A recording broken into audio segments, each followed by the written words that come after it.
It's Monday, May 9th. My name's Juan Brown. You're watching the Blanco Lirio channel. We have a local small aircraft accident that resulted in 2 fatalities and appears to be another classic case of continued VFR flight into IMC or foggy conditions.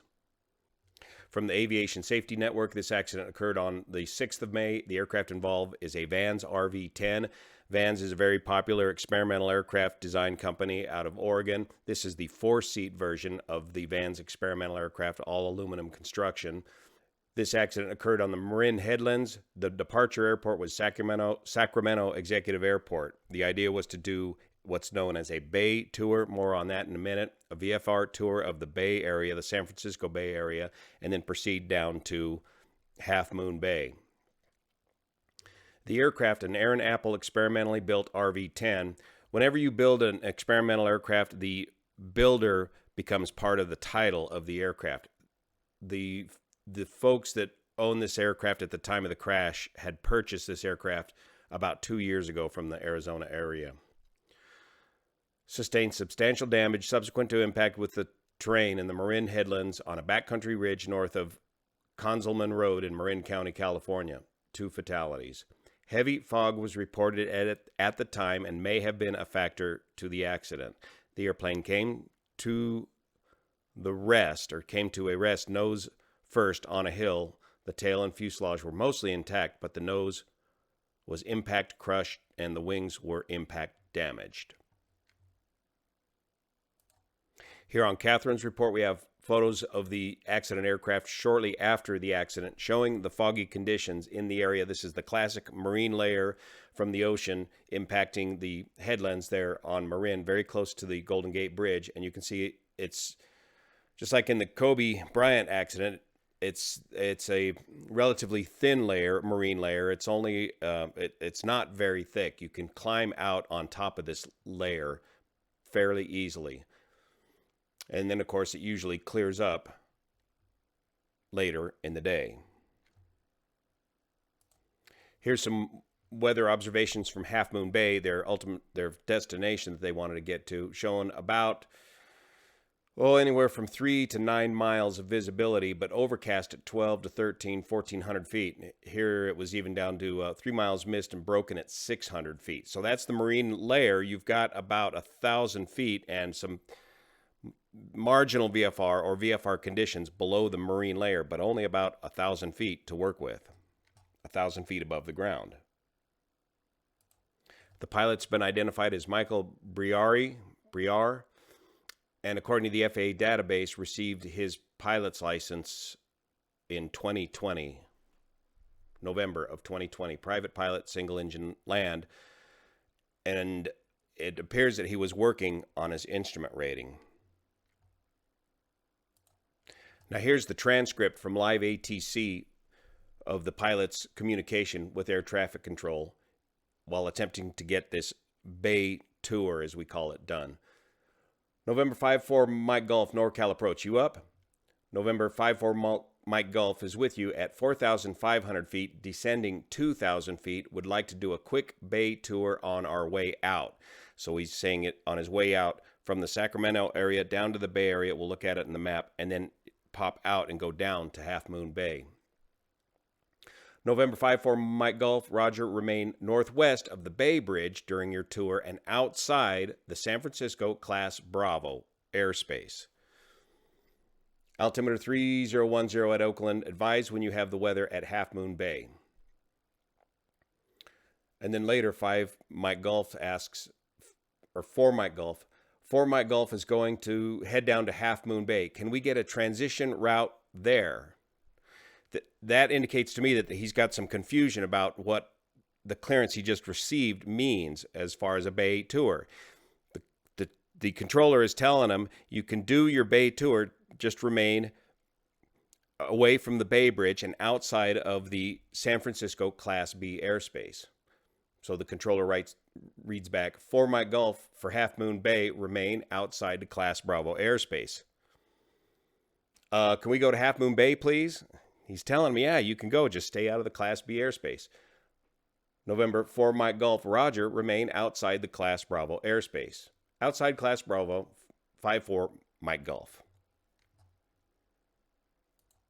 So here's the ADS-B data from ADS-B Exchange coming out of Sacramento. You can tell this RV is very well equipped, and speaking to folks that know this aircraft, it had 3 glass panels on it, the latest in IFR avionics and an autopilot. You can see from these straight lines that the autopilot is on. I'm not quite sure why he's flying a non-hemispheric altitude here of 5,400 feet instead of something more like 4,500 feet, and then comes down the San Pablo Bay and then descends from 5,400 feet right on down to about 12 or 1,300 feet. And this is where he's picking up that conversation with ATC. So it appears as though he's already beginning to duck under a marine layer. And then there's a little confusion here as to what his clearance is. And the clearance was remain out away from this bridge and then remain outside of the Class B airspace, which I'll show you. And then massive confusion ensues right here at the Marin headlands, right in here. So here's a look at the airspace. The Class Bravo is denoted by these darker blue lines for San Francisco, and that's what keeps the airline separate from everybody else. And so if you want to do a bay tour, you got to get underneath the Class Bravo airspace, and you can see here that the Class Bravo starts at 5,000 feet and extends up to 10,000 feet. And then as you get closer to San Francisco, the base of the Class B gets lower and lower. And here in the Marin headlands, it's about 3,000 feet. And as you proceed on down to the Half Moon Bay, which we've done before many times, it's down to 2,100 feet. And this little notch right here is down to the surface. So you got to stay out over the water to remain clear of the Class Bravo airspace. But at the same time, he's also trying to remain VFR in a rather thin marine layer. So instead of crossing the Golden Gate Bridge and proceeding south to Half Moon Bay, he turns to the north and then immediately gets what I would say looks to me to be spatially disoriented in the fog here in the Marin headlands, and is desperately trying to find a way out VFR from the fog, and he's concerned about the airspace above him. When is typically the case, the easier course of action would be to get the aircraft pointed away from the high terrain, get the autopilot on, climb up above the fog, declare the emergency if you have to, even if you have to emergency climb into the Class Bravo airspace. You're a VFR pilot getting involved in IMC conditions. You are in an emergency situation and you need to safely climb away from the situation. Whether this resulted in whether this spatial disorientation resulted in a loss of control of the aircraft or a controlled flight into terrain doesn't really matter at this point. The results are the same. Looking at this ADS-B data, it appears to me that he did have control of the aircraft, even though the air speeds or the ground speeds fluctuate pretty wildly in here. In the end, it doesn't really matter. The results are the same. Here's a shot on Twitter showing the accident probably the day after the skies have cleared, showing just how close they were to the top of the ridge, clearing the top of the ridge here at the Marin headlands, and their proximity to the Golden Gate Bridge